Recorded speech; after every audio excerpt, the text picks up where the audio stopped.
3 महीने बाद रिटायरमेंट थी अक्टूबर में। ये डीएसपी गाड़ी से उतरता है, डंपर रुकवाता है, वो साथ स्टाफ थे, वो किस लिए थे? तो भैया छलांग तूने तो लगा दी, तेरे को जिसके लिए रखा था वो तो तूने तेरी ड्यूटी नहीं निभाई ना। एक डीएसपी के प्रोटेक्शन के लिए, गनमैन तो डीएसपी के प्रोटेक्शन के लिए दिया था। और माई बारी को बुला के वहाँ मर्डर को बजाता है। डीएसपी सुरेंद्र सिंह के छोटे भाई हमारे साथ हैं। जो पूरी घटना घटी उसके बारे में क्या कहें? घटना घटी वो तो सबको पता ही है जी, मीडिया में सब सोशल मीडिया पर साहब जिसको सबको पता ही है जी। वो तो बहुत हमारे साथ बहुत माड़ा हुआ, दुख तो है बहुत। हमारा भाई चला गया हमारे साथ। अभी 4 महीने पहले मेरे मम्मी पापा भी एक्सपायर हुए थे। अभी भाई चला गया हमारा। 3 महीने बाद रिटायरमेंट थी अक्टूबर में। बड़े बड़े सपने सजो रखे थे भाई ने, गांव में रहूँगा, मेरे पोते खिलाऊँगा, चले गया।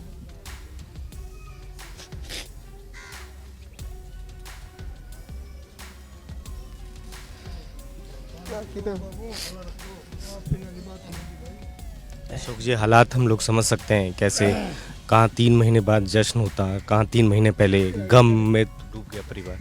कल बेटा कह रहा था, बेटे को पता लगा सोशल मीडिया से, उसका फ़ोन आया। कल मैं कुरुक्षेत्र था 1 बजे, जब मैं मेवात में जा रहा था, रास्ते में वापस आया मैं, क्यों मैडम एसपी कुरुक्षेत्र वहाँ पहुँच के रेजिडेंस पे, तो मैंने मिसिस को बोला मैं बताना मत भाभी को, भी घंटे 2 घंटे निकले हुए अच्छे बच्चे थे दोनों, क्यों बहू तो इशार पेपर देने आई हुई थी। तो इतने में फ़ोन आ गया वहाँ से रीडर का, एसपी कुरुक्षेत्र मैडम पहुँच गए, एडिशनल एसपी साहब गोयल साहब पहुँच गए। फिर मैं वापस रास्ते में से आया तो बस उस बेटे का फ़ोन आ गया कि अंकल मैं पापा की सुन रहा हूँ, मीडिया में आ रही, क्या बात, पापा के चोट मार दी, क्या हुआ? के बेटा बोले मैं तो अंकल सरप्राइज़ दे रहा था, 7 अगस्त को आपके पास आता, पापा को सबको आपको सरप्राइज़ देना था, मैं एकदम आता। बेटा सरप्राइज़ तो ख़त्म हो गया, अब तो ये सरप्राइज़ यही है अपने पास, क्या करें, अब तो आना है। बेटा बिहार कल चले, आज रात को पहुंचेगा हिसार, कल भाई साहब का संस्कार करेंगे सुबह 10 बजे।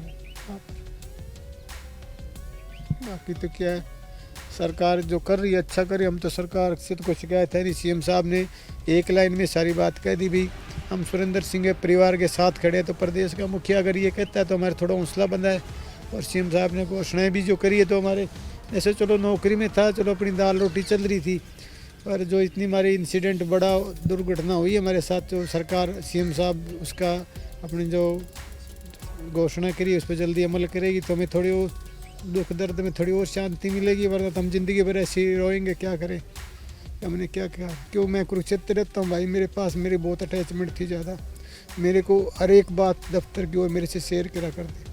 और जब वो शाहबाद से बदल के गए थे तो वहाँ लगभग 2 साल हो गए उनको, वैसे बताया करते हुए भी मैं नौकरी ज़रूर करता हूँ, पर मेरे मन माफी का स्टाफ नहीं होता मेरे पास, क्यों बोलो ऐसा मेरी नेचर अलग है और पुलिस के अलग, स्टाफ की अलग नेचर है। किसी को सबको तो हम बुरा नहीं कह सकते, अच्छे भी हर एक में अच्छे भी हैं, बुरे भी होते हैं, करप्ट भी होते हैं, पर अगर सही कोऑपरेशन। अभी कल की जो मैंने इंसिडेंट देखा है एफआईआर के अंदर, मैंने और को भी बाइट दिया, आपको जो बता रहा हूँ बार बार कि एक बात रिपीट क्या करनी भाई, वो जो 7 सिक्योरिटी थे भाई साहब के, जैसे आ रही मीडिया भी, सुरेंद्र ड्राइवर और एक गनमैन साथ, गनमैन था, रीडर भी थे, तो भी डीएसपी ने खुद उतर के डंपर रुकवाया। तो मेरा कहना का मतलब ऐसी क्या नौबत आ गई, डीएसपी गाड़ी से उतरता है, डंपर रुकवाता है, वो 7 स्टाफ थे, वो किस लिए थे? अफसर तो गाड़ी से उतरता ही नहीं है, वो तो गाड़ी में बैठे रहते, और डंपर तो वो उनके रुकाना उनका काम था।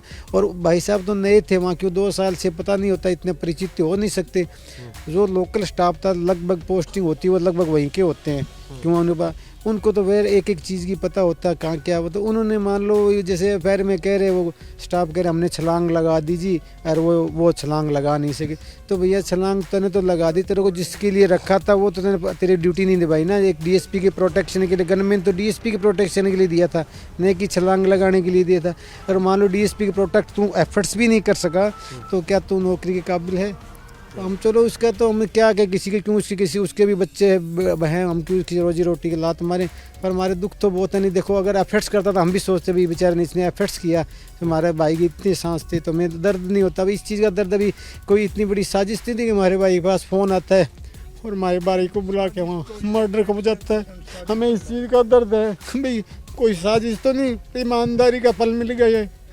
या अगर वो भ्रष्ट था तो आपके सामने जिस भाई बैठे, जिस डिपार्टमेंट में नौकरी करी, डीजी साहब से लेकर सभी एसपी से पूछ लो, अगर उसके रिकॉर्ड के अंदर कोई ऐसी बात आई हो कभी, मैं तो कोई आई नहीं, अगर आई तो वो मौके पे गया, मौके का एसएचओ है, माइनिंग के अधिकारी हैं, वो कहाँ थे, माइनिंग की टीम भी बनाई हुई है स्पेशल, वो कहता है सिर्फ एक डीएसपी मौके पे भाग जाता है, बाकी स्टाफ की ड्यूटी नहीं, वो अपनी जान दे देता है वहाँ।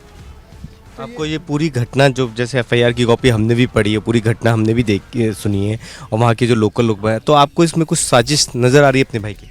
नहीं, साजिश तो ऐसा देखो, साजिश तो देखो हम दूर बैठे हैं, हमें देखो घर से आदमी चला गया, हमें तो एक ना भी जो एक तो मेरा कई सवाल यूँ उठते हैं ना, मेरा भाई जैसे पत्थरों में पड़ा है भाई, वहाँ पड़ा है। दूसरी बात तो जो खुद ही कह रहे हैं, हम नहीं कह रहे, हम तो कहते हैं भी चलो हमारा भाई इतने दिन का था, इतनी शादी, वो यूँ कहते हैं भी हम थे, डिप्टी साहब वहाँ थे, छलांग लगाई।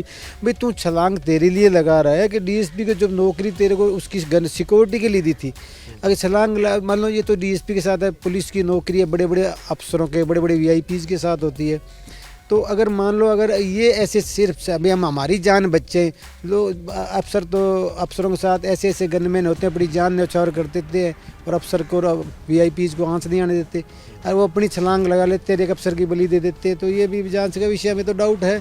अब बाकी तो सरकार कर रही है, अफसर कर। क्या आप मुख्यमंत्री से इस पूरे मामले में इस एंगल से भी जांच की मांग करेंगे क्या? वैसे पूरे मामले की जांच हो रही है, लेकिन जो साथ में लोग थे उनको लेकर भी आप जांच की मांग करेंगे? नहीं, ऐसे देखो, वो तो मैंने आपको पहले बताया, सीएम साहब ने जो वो कह दी बात है, सीएम साहब ने बड़ा एक्शन लिया है, वीज साहब ने लिया, वीज साहब ने ये कहा भी चाहे मैंने चाहे कहीं कितने जिलों की फोर्स लगानी पड़े, हम उसको बख्शेंगे नहीं, तो वो तो बात ठीक है डीजी साहब मौके पर। वो नया सीएम साहब ने तुरंत एक्शन है, उन्होंने वहाँ बॉन्डसी के अंदर थे, पहले कुरुक्षेत्र पे बात है, उस बॉन्डसी, उन्होंने एक लाइन में सारी बात कही, मैं सुरेंद्र सिंह के परिवार के साथ खड़ा हूँ, तो हमें बड़ी प्रदेश का मुखिया हमें बड़ी संतुष्टि मिली है, और उन्होंने कहा भी जो घोषणा करी है सीएम साहब जल्दी से जल्दी इम्प्लीमेंट करेंगे, हमें ऐसा तो ताकि हमारा कुछ दुख दर्द कम हो सके, क्योंकि हम बाइक तो नहीं ला सकते, पर ऐसे लोगों को भी पता लगे, मान लो जो सीएम साहब ने घोषणा करी तो हम कहते हैं उसके इक्विवेलेंट हमारा बेटा है उसको अपॉइंट किया जाए एज ए स्पेशल केस, उसके इक्विवेलेंट उसको रैंक दिया जाए, ताकि ऐसे लोगों को पता लग सके भाई जो आपने एक डीएसपी को तो बलि ले ली, और हमारे पास ऐसे डीएसपी बहुत और भी हम पैदा कर सकते हैं। खबरों के पीछे की खबर पहुंचाते हैं हम, आपकी आवाज को मुद्दा बनाते हैं हम। टाइम्स नाउ नवभारत को YouTube पर लाइव देखिए, सब्सक्राइब करिए और बेल आइकन जरूर दबाइए।